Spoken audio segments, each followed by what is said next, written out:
How about now? Can y'all put a W or a hi or something in the chat if you can hear this?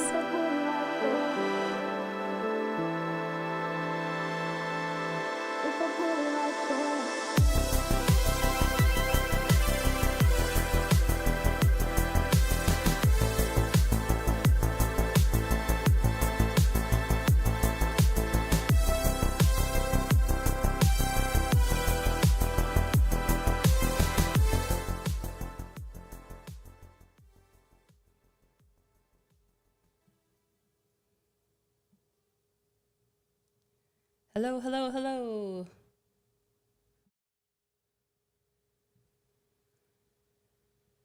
Hi. I didn't check if my camera would be in focus. Why aren't you in focus? Well,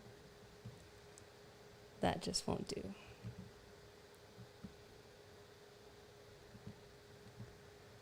I need someone who knows stuff about cameras to help this poor engineer.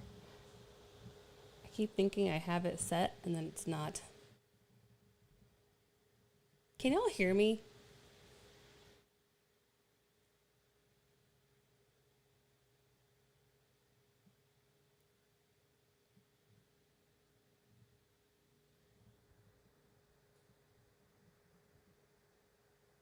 Okay, let's see what's up with my camera.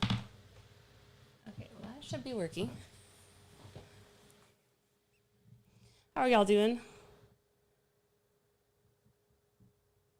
Yay, you can hear me. Good. I get so nervous with these things. Okay, well, I'm not sure why it's not focusing. Oh, that's right, this thing.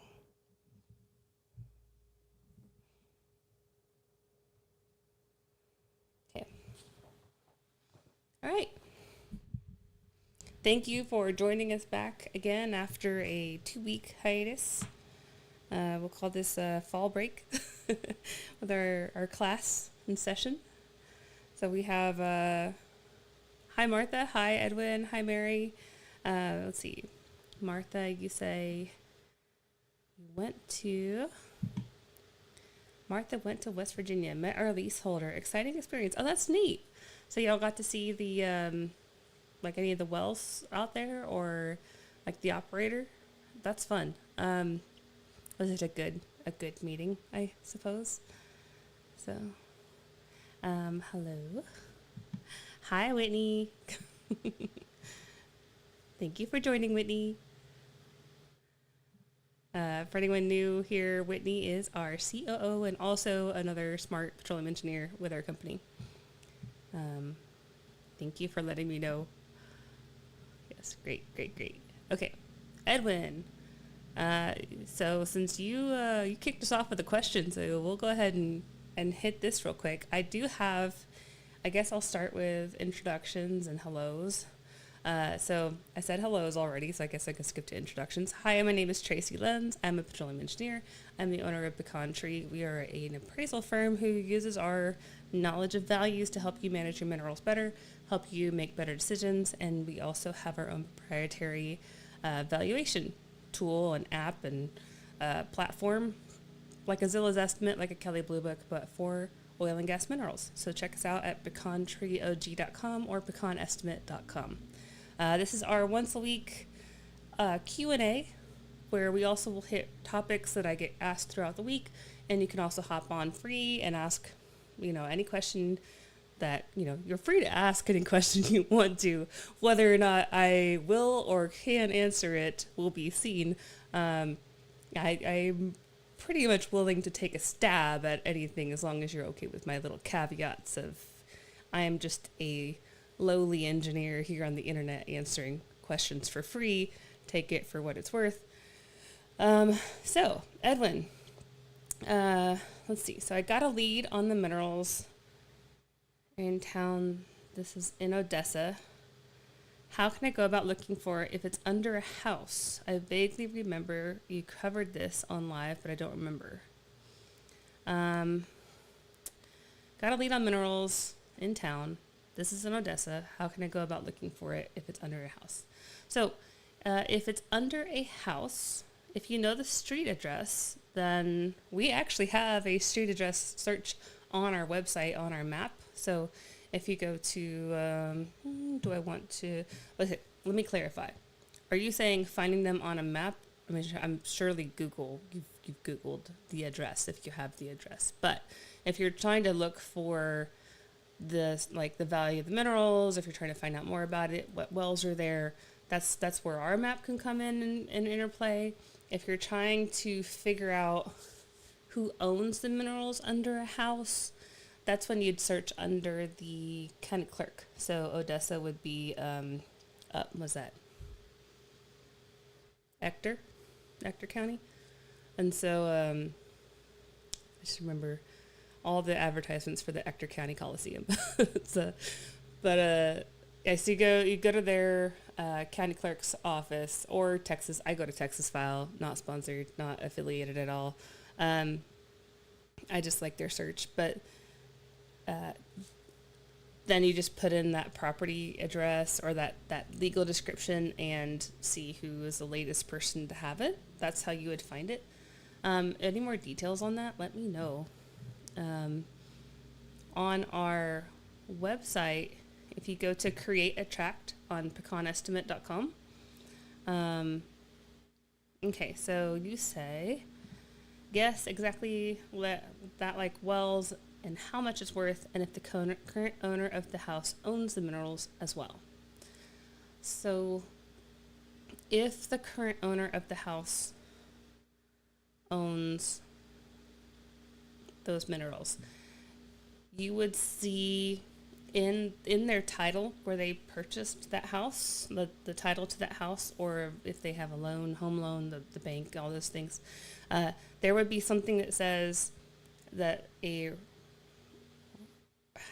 isn't even a guarantee for it. This is just a starting point for your search.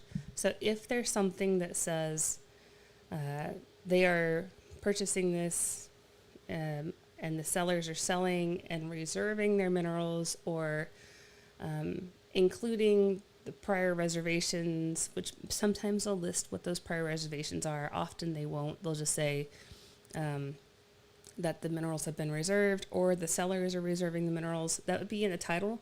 And if it's not in that title, I would go, this is when you start chaining the title together, looking for the one, where did the sellers get it? And then where did those sellers get it? Where did those sellers get it? Until you find, ideally you go all the way back to patent, where the government gave it to the first private owner, and then you kind of follow it along the lines, looking for, okay, they keep it, okay, well, they sell it, and you go one by one. I think in Actor you should be able to get quite a bit back online without having to go to the courthouse, but obviously all that stuff should be in the courthouse. And let's see.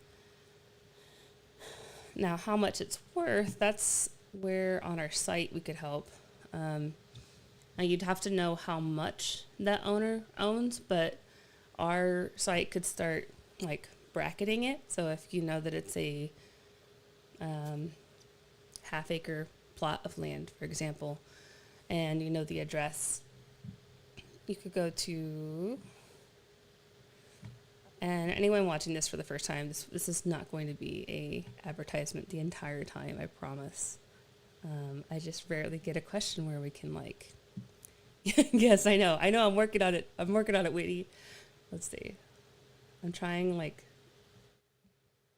to do this in a responsible way that doesn't like dox every single person and me and everything ever.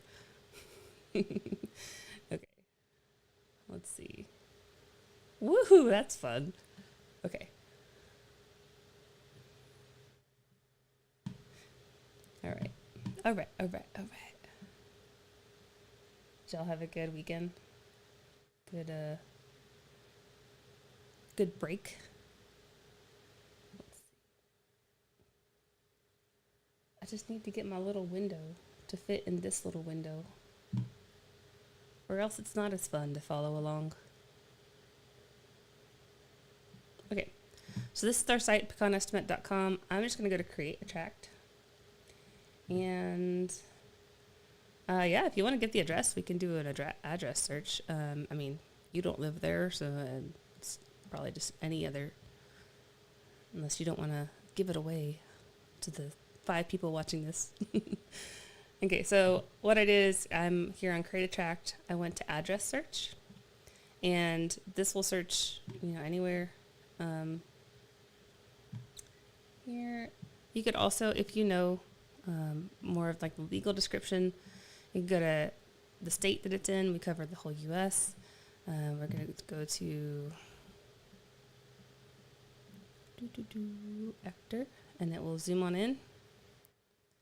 And you can either add more filters to get to more specific section, township, block, survey, abstract, whatever you happen to know.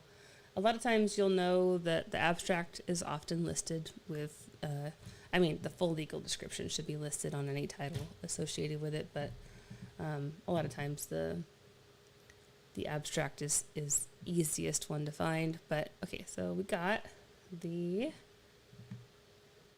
address. Let's see what's going on there. 1406. It's been a while since I've tested our address search on our site, so this is good to test. Oh, look at that. Dang, Jason, you're good. Jason's our developer / CTO. Okay. Man, oh man. Wow, look how smooth that was. Okay. So what we have here is zoomed on into the address is Lauderdale Ave. So that's the street. And I think all my little cursor icons stopped working for some reason. Let's see. Yeah, I don't know why my cursor, so my cursor has these little buttons on the side.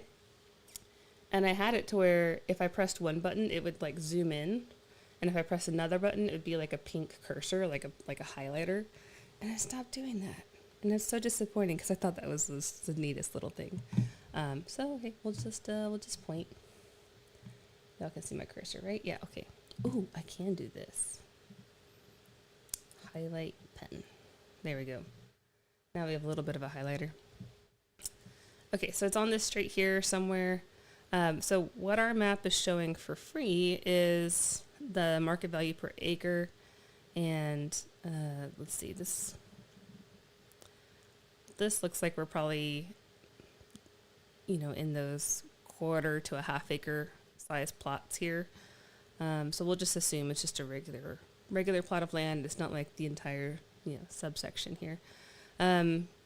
So we're in the mid range, so 500 to 300,000. Although I wonder if that's just that we're zoomed in. Yeah, no. Odessa kind of drew the short stick when it came to horizontal development. When it became, between Midland and Odessa, they just consistently draw the short stick. So, there's not as much horizontal activity going on, but there is. So here we have the wells highlighted on here. Lots of city of Odessa. Older wells, looks like these aren't. So these are all inactive. Right of way wells. I bet these are just like disposal or water wells or something. These, if we zoom out a little more, we only show the circle of wells around it just for speed of loading. We can see how there's a field that kind of comes through here. And then zoom out a little more, we'll kind of get the wells off of that. The edge of the basin, the Midland Basin, is right along here. And that's why we go from purple, this very high purple, to the high, and then to mid, and then to low. Nothing really in the Permian Basin. Like, I don't think there's anywhere in Ector that I would actually call like too terribly, no potential at all, for sure. Even though like there's green, like very low places. That's mostly just due to activity. So that's market value today. If you were to hold on to this for like 20, 30 years, you find oil where there's oil. So, but yeah, Odessa is right on the edge of the basin. And the basin is the thing that's, making everybody money these days. So here's the Midland Basin. And it is this bean-shaped thing. And so Midland's like right smack in the middle of the heart of it. That's a pretty decent acreage right there. And then Odessa is on the edge of it. And so like you can see, there's nothing directly happening I believe it was like right around here. Looks like there's nothing directly happening on it. I wouldn't expect any wells to be paid right now on it. Might not even be leased, but if you're looking to hold on to it for 5 or 10 years, it wouldn't be a bad idea. Also, any purchase depends on what price you're purchasing it for. So, anything could be a good deal, whether it's very prospective or not prospective at all, if you get it for the right price. So, and then obviously we have. Maybe not obviously, but there's tools to, create a tract from that. You can take, let's say that the specific house that you're wanting to zoom in on again. Let's go back to that. I was completely wrong. Look at that. I was a good mile off when I zoomed in. Okay, so let's say that you wanted to create a tract right there. You could we'll just do like a free draw. Let's say that I know it is a 2-acre square. We'll call it a rectangle, actually. All right, so that's how big a 2-acre rectangle is, and that's why I was saying these are probably like 1/4 acre at most plots. But we'll just pretend like they're, somewhere in the 1 or 2 acre. Just to make it a little more interesting, we can drag and drop these little circles. We can make this as small as we want it to make, maybe we'll just pretend it's this house. I didn't grab the exact house. I know you had the house number. So the house number isn't really going to matter. This house, say it's this house here, or this house here, or this house down here, it's all going to be the same value because the reservoir gets, at a minimum, you're probably looking at 40 acres of resolution, I guess is the word you'd use, where anything smaller than 40 acres is probably either pooled, like it's unitized, where it's anything anywhere in that 40 acres will be treated the same, or it's in an area where the reservoir isn't changing as fast as like every more than 40 acres. So for this example, we're looking at an area where there's just not as much, there's a lot of uncertainty regardless of which, little bitty section you're in. So we'll just go ahead and create tract.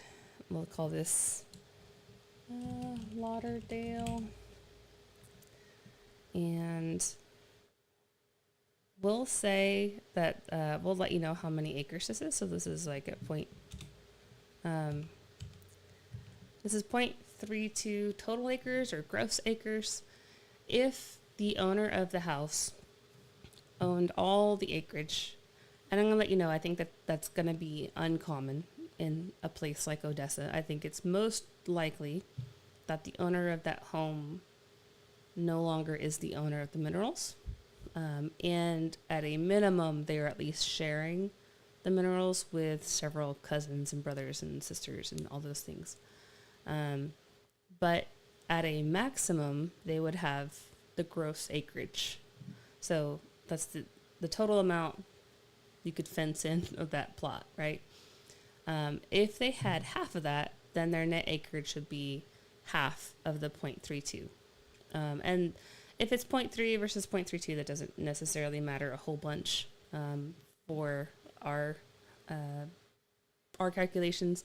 The net acreage matters more. That's where it's really important. So if you know that it's 0.3, like a third of an acre, or 0.33, you can just say it's 0.333. I think that works. Net acres. Yeah, that should work. And it doesn't actually matter how many gross acres you put in because they're all right there. You don't have to go back and like fine tune the little dots if you're like 0.01 off. If you know that they owned half of it and they share the other half with their brother, you could put 0.16 or however detailed you want to get with that. I'm just going to stick with that they own all of it, and this is the maximum it'd be worth. You could also just take our range there that, I'm going to play devil's advocate of the salesman and just say, hey, there's that range there. It's 0.32 total acres. We're saying it's worth between $500 and $3,000 per acre, and you're looking at a third of that. So somewhere between, what's that, like $125 and $1,000 is that range. But we can go ahead and plug it in. If it's unleased, and we were looking at it, it looked like it was unleased, we can either leave it at 12.5% lease royalty rate. So this is the percentage that whoever leases it has to give the owner of the minerals. So on the lease form, it will say 1/8 royalty or 25% royalty. And usually it breaks it down to oil, gas, NGLs, plant products, whatnot. This is the percentage that's going to the owner of the minerals. So if you're entering in, because we're looking at it from the mineral or royalty interest side, let's say that you're entering in working interest, you would actually keep it the same. Like this is still the percentage that's going to the royalty owner. If you were a working interest owner, though, it would be saying that you're keeping, in this case, 87.5%, and giving 12.5% to the royalty owner, who's not you. But so that would be one situation. If you are 100% working interest and you own the minerals, then you're not giving anything to the owner, and you'd make this a 0.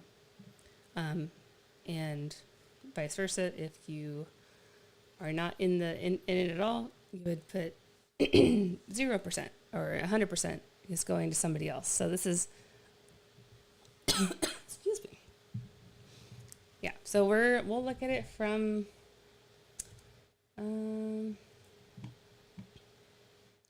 Edwin, are you looking at it from like you're wanting to operate or be a working interest owner, or from a mineral interest owner?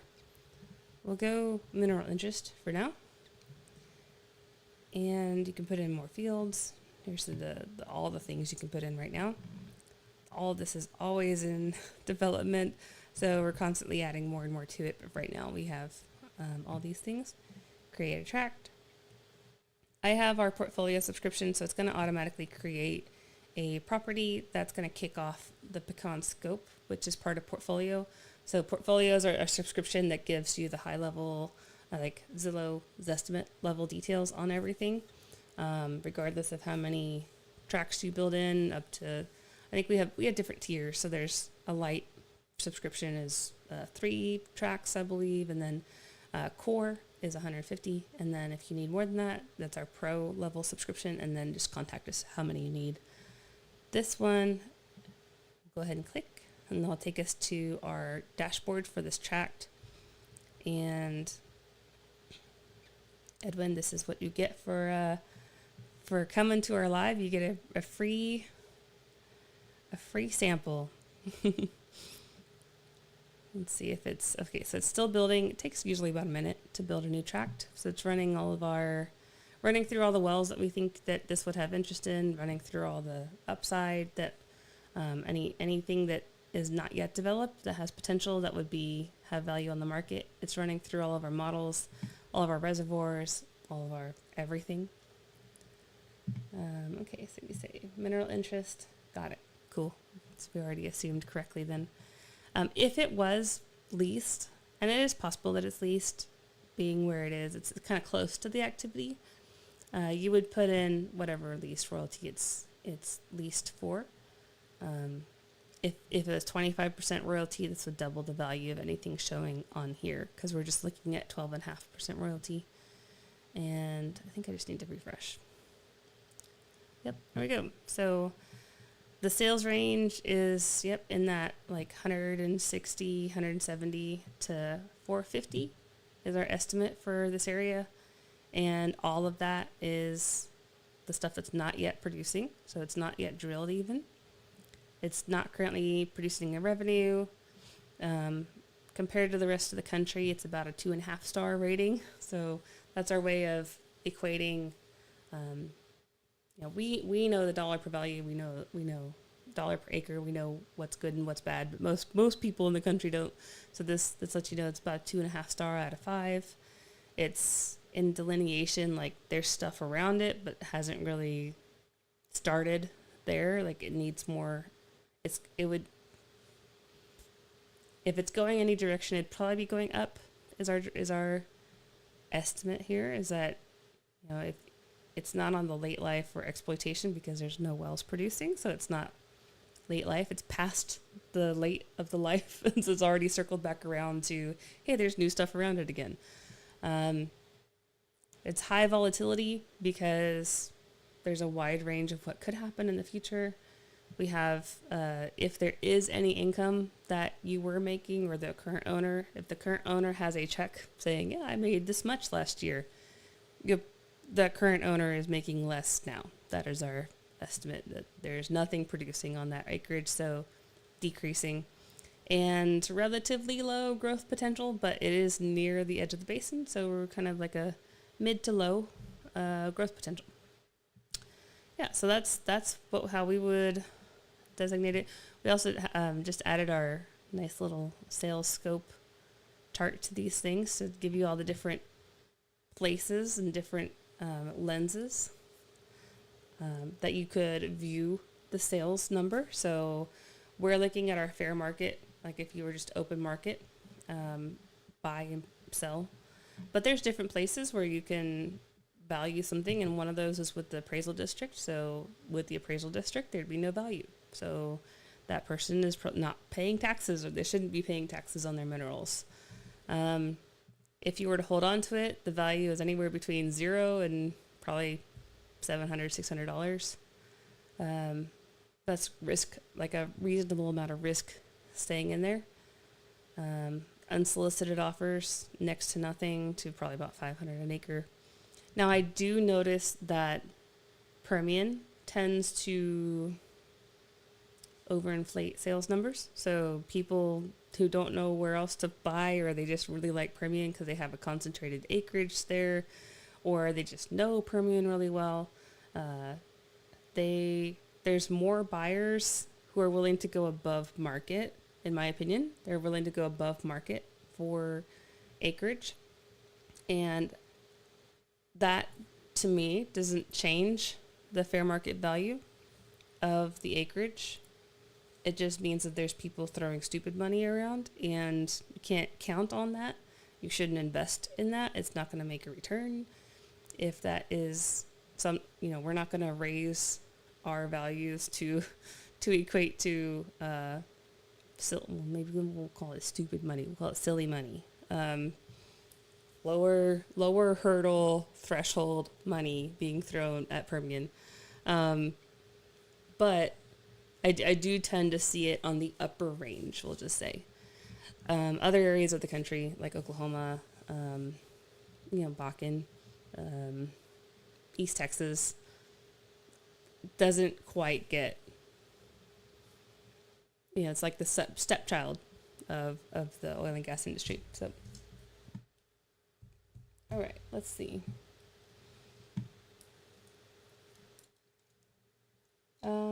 Historical trend, if you had the portfolio, it would show you what this is going to do each month, like when we run it and you maintain your subscription. There's no wells, so we're not going to, the well list would show if there's any wells, but there are no wells. Alerts, uploads, tags. Info is where you'd edit any of those things, so if you need to edit anything. And map, we do have a satellite map here. It was surprisingly difficult to get a satellite image on some of these things, so it did take a little bit to get a satellite image. And we're working on getting higher resolution ones, but here we go. This is welcome to Odessa, y'all. Okay, where is this relation to? Is Odessa high? No, I'm just having fun. Turn off this layer. So my husband went to UTPB, and all I can think of is looking for like their little Stonehenge thing they have. But I can't remember. Gosh, that was almost 20 years ago. No, 15 years ago. No. There's like a little Stonehenge thing. It's adorable. Let's see. Here's 20. Here's the road that connects everything. So I used to bike on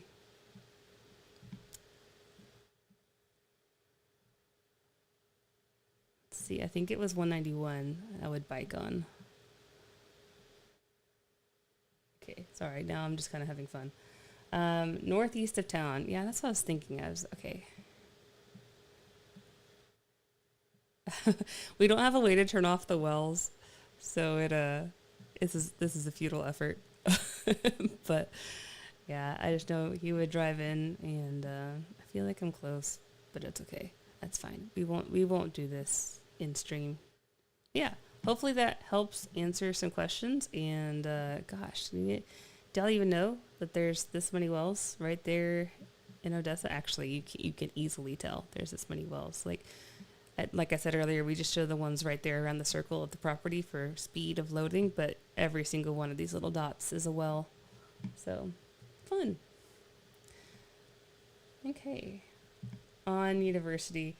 Yeah, I mean, there's so many wells that I can't see the street names.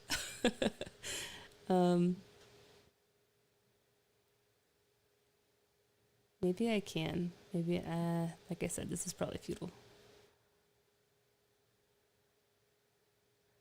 I'm sure. So what happened? Oh, wait. Is that it? Yes. Ha ha ha ha. UTP. Where is the Stonehenge? We'll get to more educational stuff in a minute.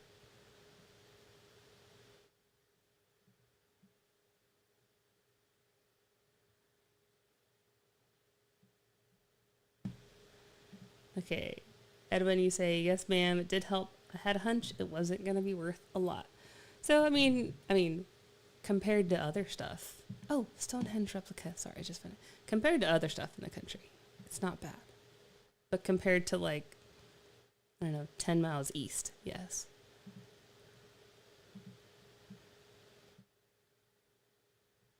I'm curious what all these little markers are. I guess Mapbox has a marker on each of the Stonehenge things.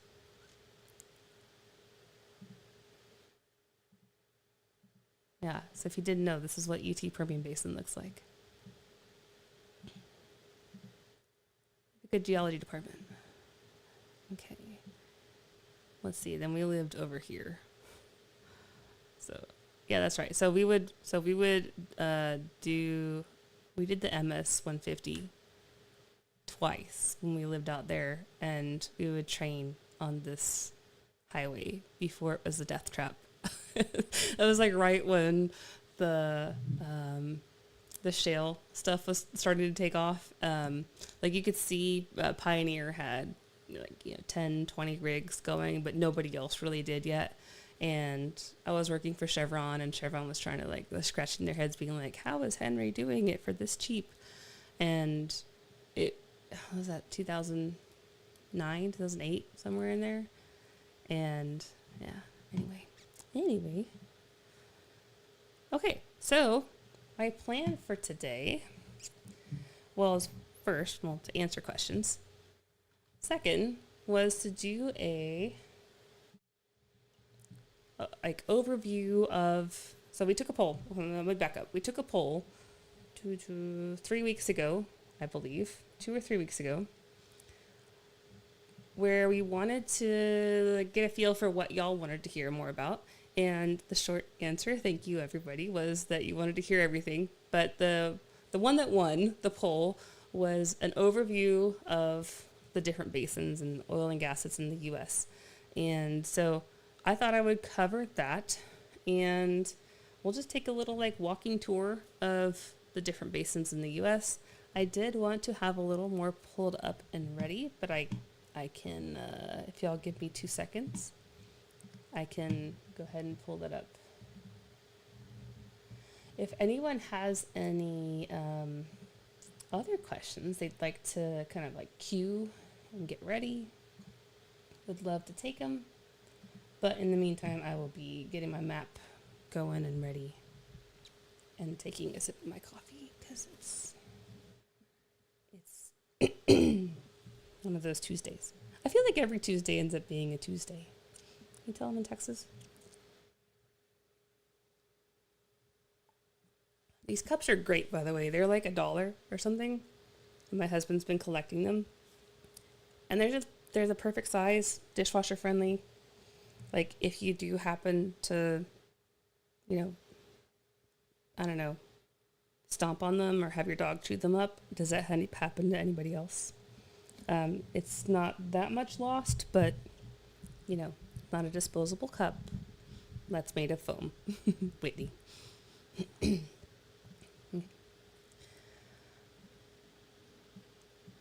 So,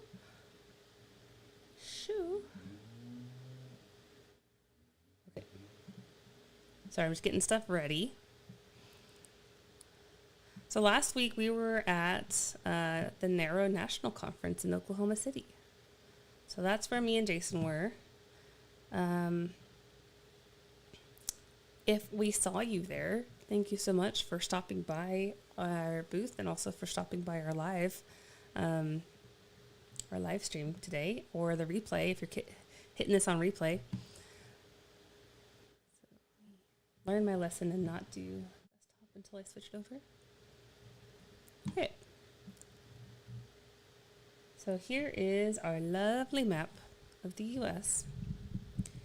And let me pull this over. And so this is I use QGIS as my map in the background. This is using all the same database stuff that we're using on the main site, but this is just, I created it, so I have my Frankenstein view in the background. So I'll put this kind of here so you can see that we have, maybe you can't see, but we have sedimentary basins in this tan color, and then we have plays and fairways, and I'll explain the kind of the difference between there here. So if I turn off plays and fairways just for a minute, just to simplify things a little more, we'll zoom out. Oh, I have rotation on. Let me turn off rotation. Okay. Again, don't feel like you're interrupting me if you have a question while I'm talking. I'm just going to keep talking because that's what I like to do that. So we will just keep talking. So throughout the U.S., there's things that have happened in the geologic history. Being in the South and being a Christian, I acknowledge that there's different interpretations and different beliefs of how this all got to where we are today. But regardless of what that is, we are here today, and there are different sedimentary basins in the U.S. of, okay, someone is listening from like a very, very blue state or a different country and going like, what? There's question to that? And the world is fun, isn't it? All the different, when you start, meshing all the different cultures and everything together. Okay, so we have the sedimentary basins, and these were places where sediments collected. And the reason that we're looking at sedimentary basins, and it's what it sounds like if you think of sediment on the bottom of your like pool or tub, or sediment on the bottom of your glass if you're like drinking a mixed drink. It's what it sounds like. It's things that fall to the bottom in a body of water, and whether it's a moving body of water or a big stagnant, like big ocean, or a like beautiful coral reef, like basin, it's stuff that settled to the bottom. And the reason that we're looking at that is because that's makes for really nice sponges, we'll say. It makes for a really nice place to put liquid when you have these little grains that touch but have like spaces between them, like a bunch of marbles in a glass. Most of our reservoirs are not as clean and pretty as the marbles in the glass analogy. The marbles in a glass analogy, that's usually like the textbooks would be like the Saudi Arabia reservoirs, those Middle Eastern reservoirs, or like the classic, marbles in a glass type of reservoir. But regardless, you can put liquid in a lot, like very small spaces. Anyone that has a marble countertop, or anyone that has any countertop that is light colored, and put a coffee cup or a red thing of wine that spilled, or had a kid that had a marker, or anything that could like seep in. One example is my countertop in my bathroom from the days when I had purple hair, like bright crayon purple hair, still has little places of purple where like old brush, I'll like pull out an old brush and it'll have like a little tiny piece of purple like strand still attached to that brush, and it will break off and fall in like a little puddle of water on the counter. And then suddenly that little part of the I have white countertops in my bathroom. Like suddenly that little part of the counter is purple. Like years later, I think it was 2021, I had purple hair. So years later, it's still happening. But that is an example of how even tiny, tiny, tiny pores can absorb water. And all you need is to not have a seal over that sediment in order for, that's for water to get down. And now flip that upside down. If the seal is on the top of that sediment, then it won't go up, right? And so if you think of oil and gas floating, then that oil and gas won't be able to get out and go up into the air. So that's why we have our major basins. It's probably overly explaining for some of y'all and under-explaining for some of y'all, but here we are. So these major sedimentary basins are where we have reservoirs. And over time, there's different situations that will happen that kind of cook the hydrocarbons, and you get they get buried to a certain temperature and certain depth where they turn from organic matter to oil and gas. Now, the more it cooks, the more gassy it becomes, and the less it cooks, the more tarry and oily it becomes. Anyone who's made a pot roast, it's that kind of that same idea of, hey, the longer I let this cook in the oven, the more evaporation, the more like less liquid there's going to be, we'll just say. So if you're looking at areas of the country that have a lot of gas, there's probably areas where there's been a lot of like heat applied, and in places where there's a lot of oil, there's been like probably less. So that's just very broad brush. I don't really think about that day to day, because what really matters is what's actually happening. So if we'll just do a quick overview of what is where. We'll start in Texas because that's where I am. So we'll just go. Obviously, it's most important. The world revolves around me. So we have our Eagle Ford down here. Or Eagle Ford. I talk too fast for that to ever come out that way. So it's Eagle Ford forever and ever in my head. We have our Gulf Coast. This Gulf Coast is typically a lot of pockets of conventional is what they would call it. So things that can be drained by just a single well or a couple wells. While the Eagle Ford, that one's had a revival on the horizontal drilling. And so when I turn on, and what I'm going to do is I'm going to go ahead and turn on all the places that have the shale plays or tight plays, and those are all the places where modern technology have opened up a whole new rock, like all new reservoirs to be able to produce them. And so it's just like narrowing down to things that are more value, more value, more value. Probably anyone watching this today is because of the shale. I mean, honestly, you've probably been some way touched, impacted by the shale revolution, as some may call it, in like 2006 to 2012, that time range.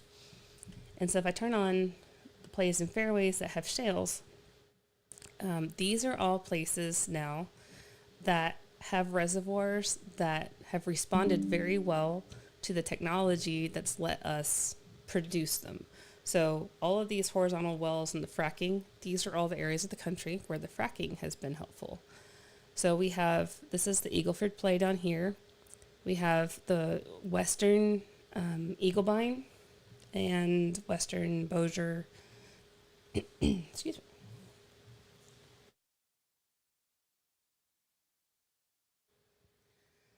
I don't know if anyone else is just getting killed by allergies right now, but both me and my dog are suffering currently. And my dog is currently on every single anti-itch, anti-allergy, bath every other day situation, which is fun for a husky, like German Shepherd. She loves it. But yeah, sorry about the throat. Probably drinking something other than coffee would be beneficial, but here we are. We have the Haynesville over here. So this is very gassy. This is the major play of East Texas. This Tuscaloosa play down here, we'll zoom in a little more. This Tuscaloosa play, kind of just watching it, seeing what comes out of it. But the major play here has been this outline. This is the Haynesville outline. And I think if I zoom in, will it show it? Labels. Yes, here we go. So we have the Haynesville Bossier. Bossier is right above Haynesville, and Cotton Valley kind of turns into Bossier, about the same depth some places. So those are the places that's been targeted around here. The Austin Chalk and Woodbine, Tuscaloosa, Cotton Valley, those are older reservoirs that are starting to come around and be like revisited with modern technology. So we're keeping an eye on them, but most of the value is the Haynesville here.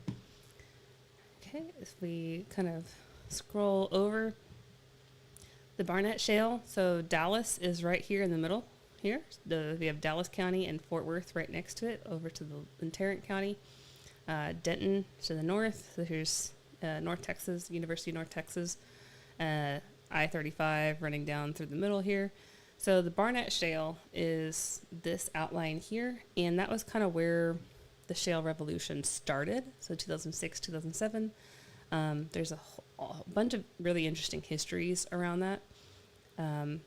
That has a majority of the activity there it hasn't fizzled out entirely. I'm just saying most of the activity I see is elsewhere, but there's still quite a bit of activity happening here. And I'm not going to keep the wells on because it's just going to be a lot, and I don't even actually know what. Yeah, okay. What filter do I have? Okay, so I have my kind of zoom in. There's been a metric ton of wells as we measure things in the U.S. here, and I wonder why they are. I don't know why they aren't loading. Maybe it's because I have so much going on my computer right now, but we'll actually not load the wells. So most of them have been drilled in this outline here, but anywhere in this outline here, there's been wells. And actually, across most of Texas, someone has tried something. The only place that is really just like there's not going to be wells there is a kind of stretch right along here that has a large amount of I'm not a geologist, and the types of rocks are very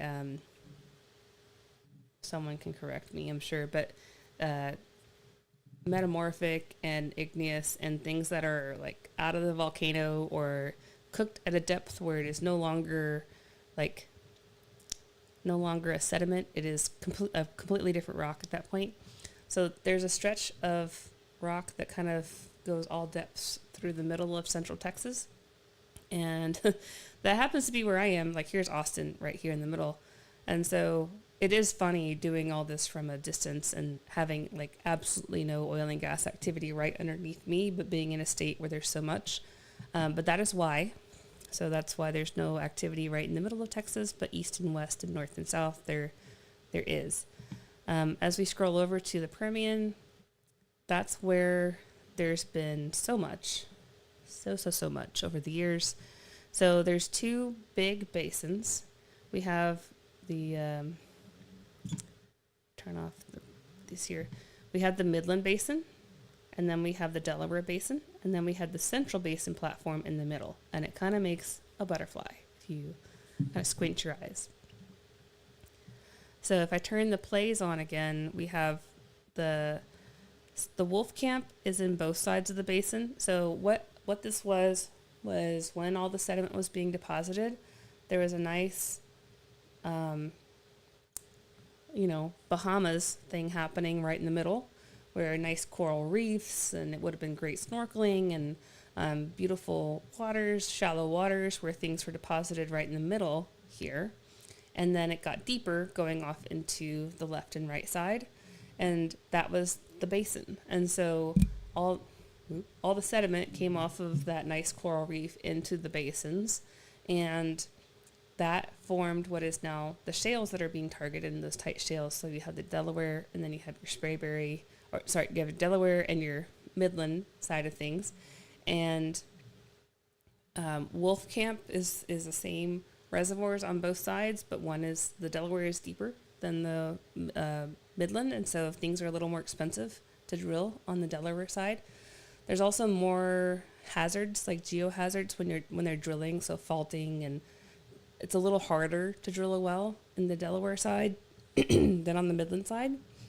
And so there is a little more hazard, but generally the north side of the basin, because you had sediment coming off of the north end and the central, there's a little bit more thickness and stuff happening on the north end of the basins here. This fallopian tube looking thing, which you might not ever unsee that now, is what they're calling the residual oil fairway. So all of these kind of like lines here have been developed over the years, and like over the last 100+ years, with conventional wells where they just drill a single vertical well, and then that's for the water flooding and the CO2 floods and all the different, you could throw a rock to each well, like the pumping units, all those things are coming through these old fields, but now there's oil that's stuck in the tighter rock in those reservoirs, and so kind of targeting those older reservoirs. There's also different layers that are more shaley and can be produced now through the new technology. Then you have some just, these are just other geologic structures. Like all of this is super complex, and this is the high level version of it. But as we scroll, we'll probably go another 5-10 minutes, if that's okay with everybody. Again, this will be available on replay for anyone that has to hop, so just let me know. If we scroll up to Oklahoma, so here's our Oklahoma outline here. And in the Oklahoma area, there's two kind of main trends. There's the Anadarko, which, if I turn off this, the Anadarko Basin is, why isn't that? Here we go. The Anadarko Basin is this like kind of bean going off to the west, and then you have the Arkoma, which is this bean going off to the east, and that spills over into Arkansas. There's the Cherokee platform going to the north, and then there's Kansas. I kind of always put Kansas in its own little bucket. Like there's just a smattering of production all over Kansas, but it is coming kind of off that same platform. The main production, though, is really from this outline here. Like if there was one place that was just like the place to be in Oklahoma, it is this scoop stack outline. So they're both acronyms for like Southern something Oklahoma scoop province something, and then like stack is the names of the counties that are included in stack, like Kingfisher and those. Let's see. So this is the main play. So if anyone's making like a butt ton of money in Oklahoma, it's probably here. There's also this Marmaton Cherokee play over in the western panhandle kind of side of things. This is the latest and greatest on the western Anadarko side.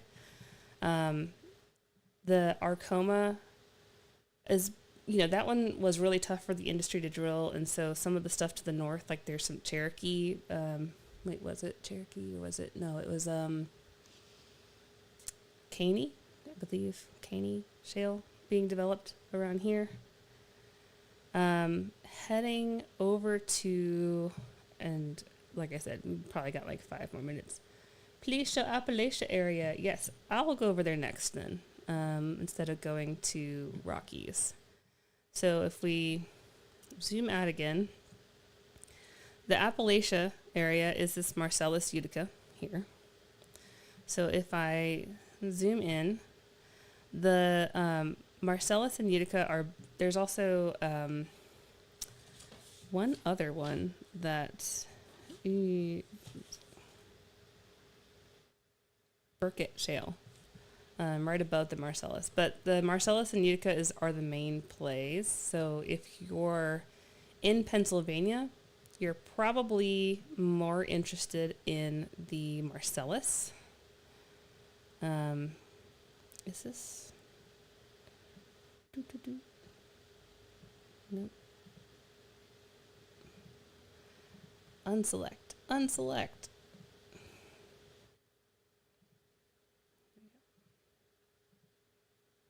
Okay, here's the Marcellus is in red here now.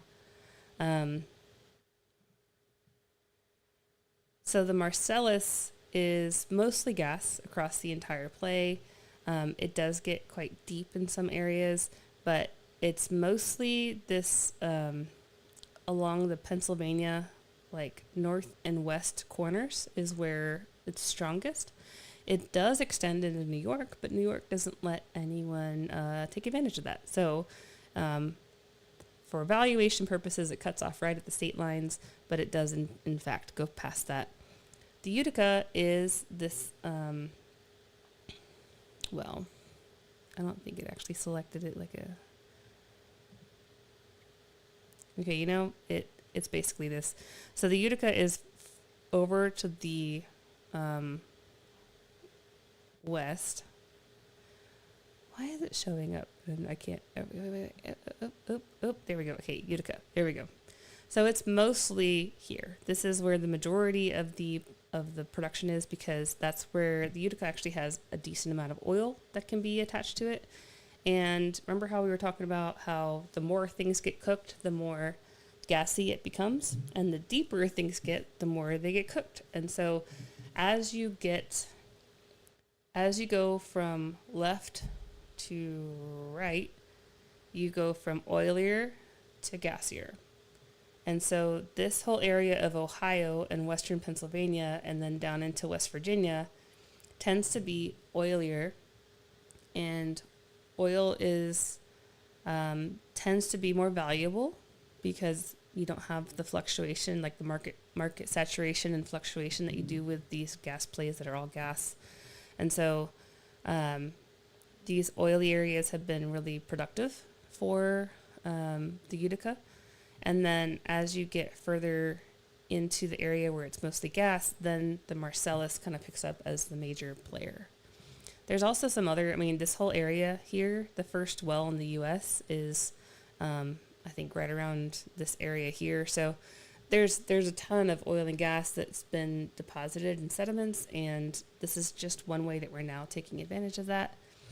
If we scroll over to, so yes, if you're in Michigan, you've probably seen oil and gas in your areas. There are, in fact, plays. Most of the stuff in Michigan that I've seen has been more conventional, less new technology. Less utilization of the horizontal technology, but still a lot, like the industry's always innovating.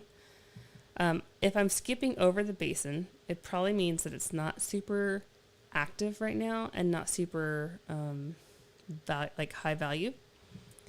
The next one of value is probably, we'll go to the Bakken here. So the Williston Basin is the official name of it.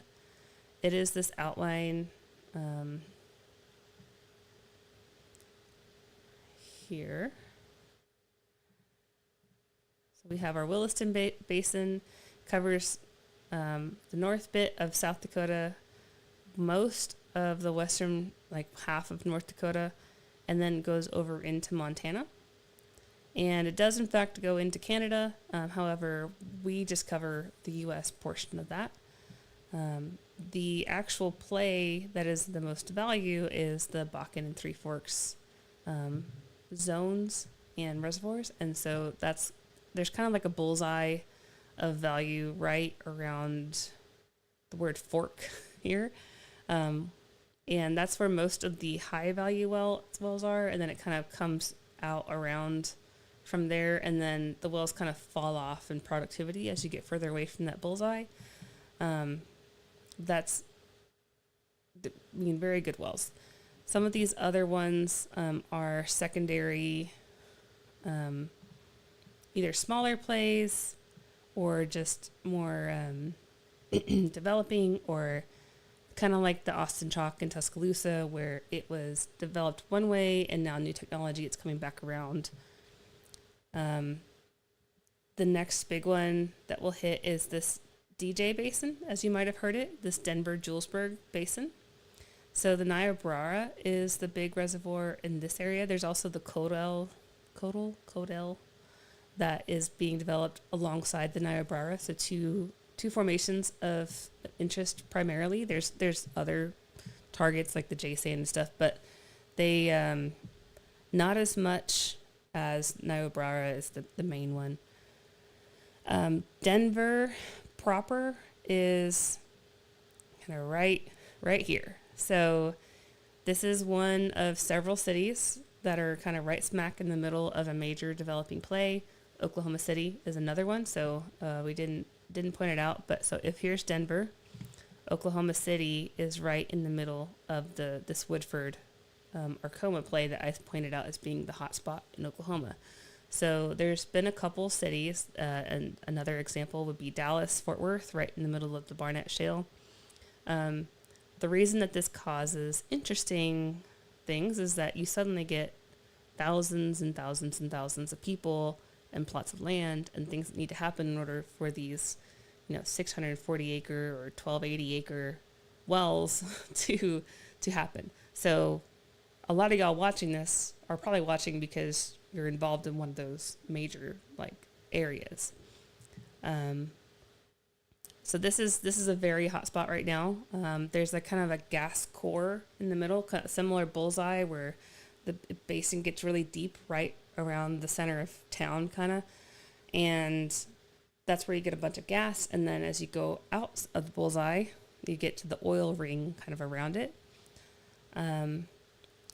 Another hot spot, and there's not many more, so hang in there. Another hot spot is in Utah, this Uinta Basin. So it's small, but it's making a splash. So this Uinta Basin here, and this play is going right through a town called, Vernal is right around here. So there's like Bluebell, I think, is the town. There's not a lot of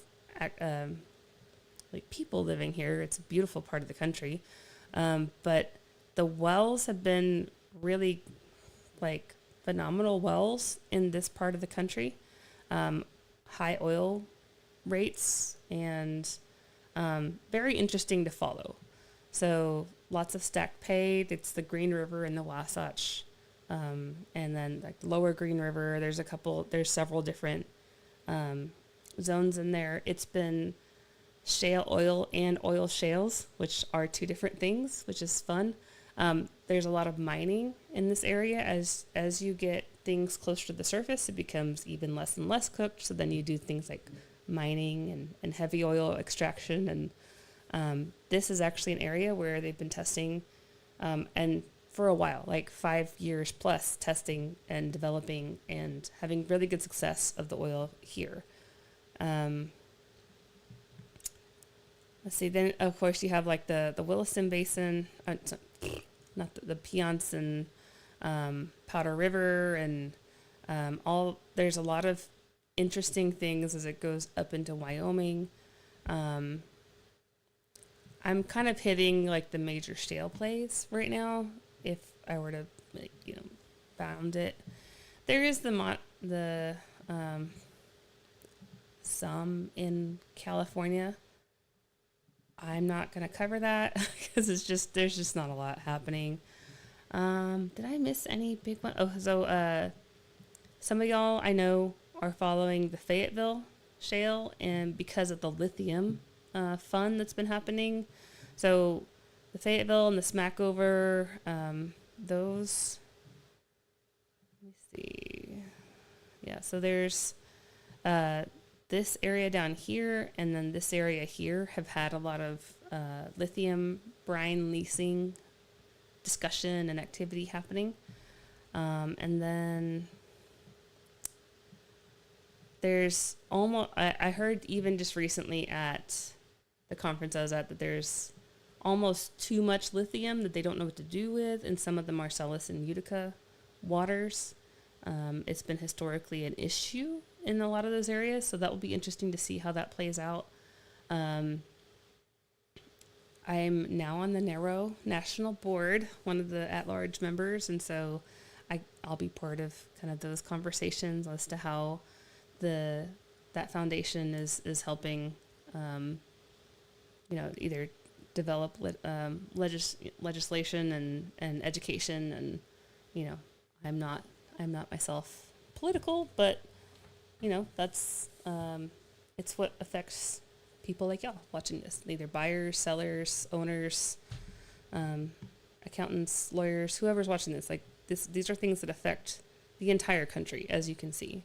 So that's why we are doing this, because there's so many millions of people affected by modern day oil and gas. So that's probably enough of my soapbox for today. Okay, I don't officially have a start-stop time, but unofficially, my stop times for these YouTube lives are between noon and 1.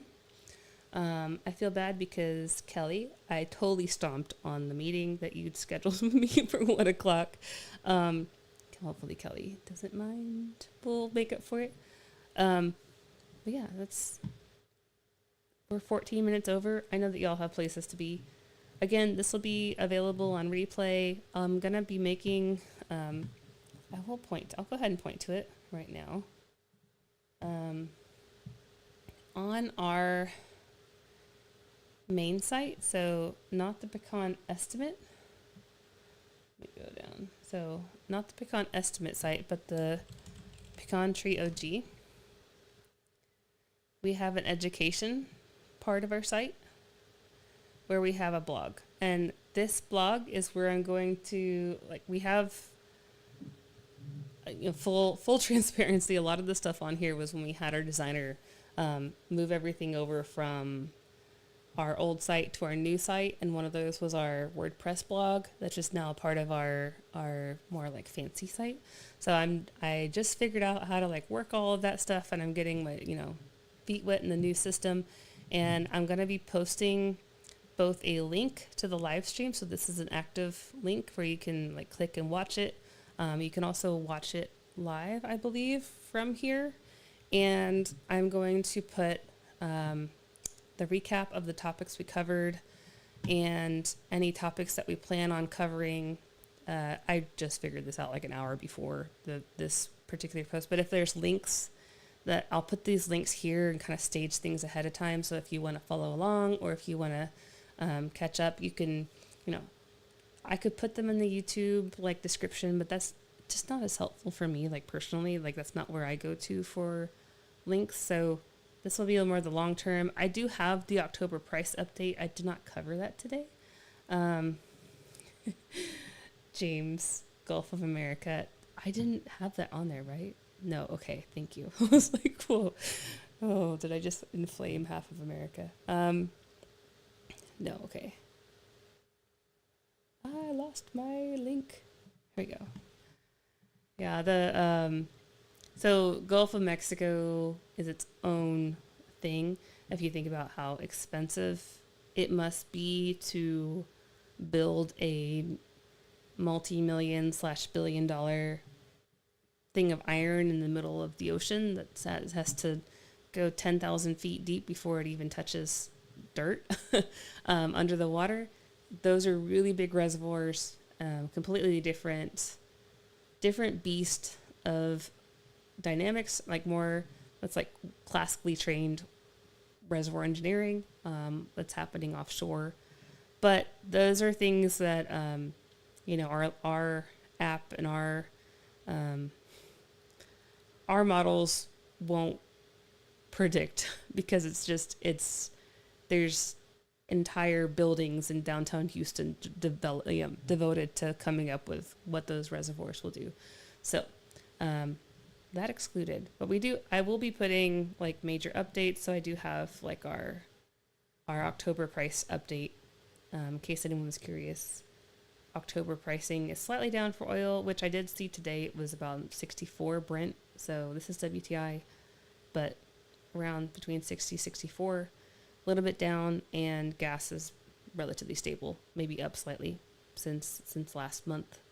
We do once a month price updates to our models. So we have I'll do the month over month comparison here, but we also have on our site, it actually is new, that JD,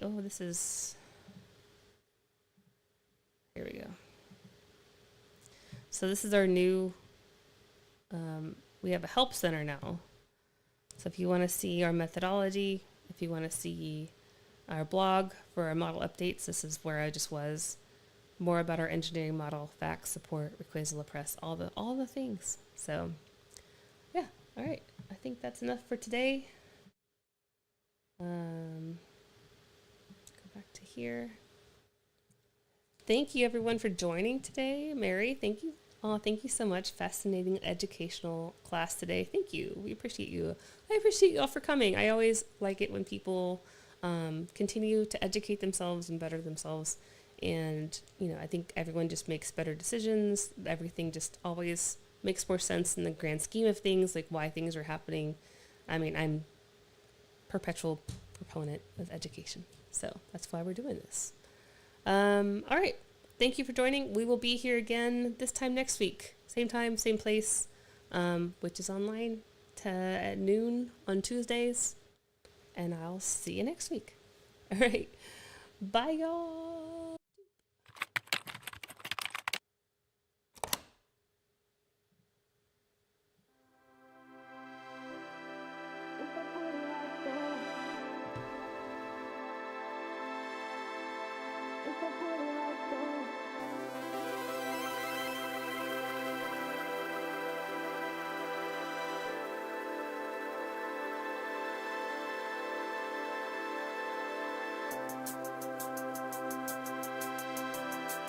It's a